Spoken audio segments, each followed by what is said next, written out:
ஓர் அகதியைப் போல் அலைகிறேன், உன் இதயத்தில் இடம் கிடைக்காதா என்று. என்னாலும் உன்னையே பின்தொடர்கிறேன், நீ சுவாசித்த காற்றையாவது சுவாசிக்கலாம் என்று.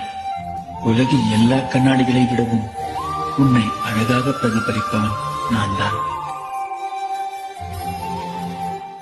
விரைவினில் வந்து கலந்திடு, வீரல் பட மெல்ல காணிந்திடு. உடல் மட்டும் இங்கு கிடக்குது, உடன் வந்து நீயும் உயிர் கொடு. உன்கிட்ட பேசுற நேரம் ரொம்ப கம்மிதான், ஆனா உன்னை பத்தி நினைக்கிற நேரம் ரொம்ப அதிகம். எனக்கு பிடிக்குமா இல்லையான்றதை விட உனக்கு பிடிச்சிருக்கான்னு தான் அதிகம் யோசிப்பேன். நீ வந்த கனவை